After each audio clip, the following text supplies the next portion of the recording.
নিশ্চয়ই আছে। ভগবান আছে বলেই না এখনো আকাশে চন্দ্র সূর্য ওঠে। ভগবানের দয়াতেই তো গাছে গাছে ফোটে ফুল। ভালোবাসার গান, আর সেই ভালোবাসার গান শুনতেই তো তুমি চললে কোথায়? আমার কাজ আছে।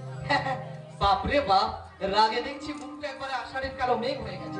বিশ্বাস করো বাকি, ট্রেনটা পাক্কা 1 ঘন্টা লেট ছিল, আর তাই তো সামনে যাওয়ার কোনো দরকার নেই। তুমি আমার কথা ভাবতে যাবে? তুমি তুমি যে আমার ভালোবাসা। না না পবিত্র না, ওই ভালোবাসার শব্দটা আমার কাছে একটা নিষিদ্ধ পদ। সেই পদটা থেকে চোখ তুলে তাকাবার সাহস আমার নেই। দয়া করে তুমি আমাকে ভুলে যাও। ভুলে যাও বললেই কি ভুলে যাওয়া যায় পাখি? নদী কি কোনোদিন ভুলতে পারে তার সহজিয়া নাচকে? বনের ময়ূর কি কখনো ভুলতে পারে মেঘলা আকাশের হাতছানিকে?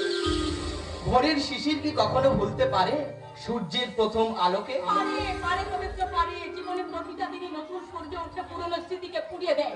কত মেঘ থেকে কত বৃষ্টি ঝরে যায়, আকাশ কি তা কোনোদিন মনে রাখে? কিন্তু আমার হৃদয় আকাশে যে শুধু তোমারই স্মৃতি আঁকা পাখি, সে স্মৃতি তো ভোলার নয়, আর ভুলতেও পারবো না কোনোদিন। পবিত্র তুমি? আমি প্রেমী, বেঈমান বা বিশ্বাসঘাতক নই। আর তুমি আমার মায়ের বড় আদরের বৌমা। কিন্তু তোমার বাবা? শুধু বাবা কেন পাখি, এই পৃথিবীর কোনো শক্তি আমাদের আলাদা করতে পারবে না। তুমিই হবে এই পবিত্র মুখার্জির স্ত্রী। তবু আরেকবার ভালো করে ভেবে দেখো পবিত্র, আজ মনের আবেগে গিয়ে দায়িত্ব তুমি নিতে চাইছো। যদি কোনোদিন ছিঁড়ে যায় মনোবিনার তার, আমার কর্তব্যের তার দিয়ে নতুন করে বাঁধবো আবার। কিন্তু সেই জোড়া তারে যদি না বাজে মিষ্টি মধুর সুর, আমার ভালোবাসার লহরীতে ফিরিয়ে আনবো হারিয়ে যাওয়া গানে সেই চেনা সুর। এসো এসো পাখি এসো। আজ এই গধূলি লগ্নের অস্তগামী সূর্য, আকাশ বাতাস পশু পাখি, ওই সবুজ বনলতা, আর আমাদের ভালোবাসার সাক্ষী ওই কৃষ্ণচূড়াকে সাক্ষী রেখে এই গোলাপ ফুলটা তোমার হাতে তুলে দিয়ে আমি তোমায় জীবন সঙ্গিনী হিসাবে গ্রহণ করলাম। পাখি, আমি তোমারে ভালো বেসেছি, আমি তোমারে ভালো বেসেছি, চিরসাথী হয়ে এসেছি, তোমারে ভালো বেসেছি, আমি তোমারে ভালো বেসেছি।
রাধা কৃষ্ণ সেজে গোটা গ্রামটাকে একেবারে বৃন্দাবন বানিয়ে ফেলেছে। আমি কি না হলে কংস। হ্যালো পবিত্র বাবু। এ কি রাঘব বাবু, আপনি হঠাৎ এখানে? বিকেলেরই খোলা হাওয়া একটু বেড়াতে বেরিয়েছে, ওই দূর থেকে আপনার বোকামি দেখে কাছে না এসে পারলাম। দাঁড়াও পাখি, মিস্টার রাঘব বাবু, আপনি মুখার্জি এন্ড কোম্পানির বিশ্বস্ত ম্যানেজার আর আমার বাবার শুভাকাঙ্ক্ষী বন্ধু। তাই সেই ম্যানেজার হয়ে কোম্পানির ভালো মন্দ দেখাশোনা করাটাই কিন্তু আপনার কাজ। সেটা আমাকে দেখতেই হবে, বাট আপনাদের ফ্যামিলির শুভাকাঙ্ক্ষী হিসেবে। No, oil your own machine. নিজের চরকায় তেল দিলে আমি কিন্তু বেশি খুশি হব। আর হ্যাঁ, ভবিষ্যতে আমাদের কোনো বিষয়ে আপনি যদি কোনো রকম নাক গলাতে আসেন, তার ফলটা কিন্তু ভালো হবে না। চলে এসো। কি বলে গেল? ফল ভালো হবে।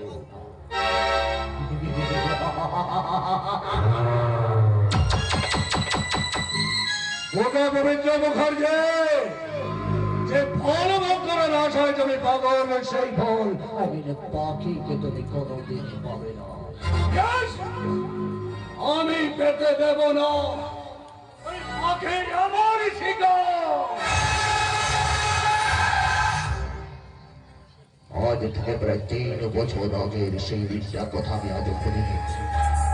ঘরের বাড়িতে পদে এই পাখিকে দেখে আমি পাগল হয়ে গেছিলাম। আজও মনে আছে, সন্ধ্যার কিছু আগে গায়ের পদ্ম দিকে কাঁদ হচ্ছিল সুন্দরী পাখি।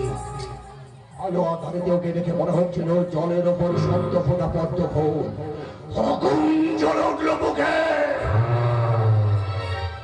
শিকারী অজগরের মতো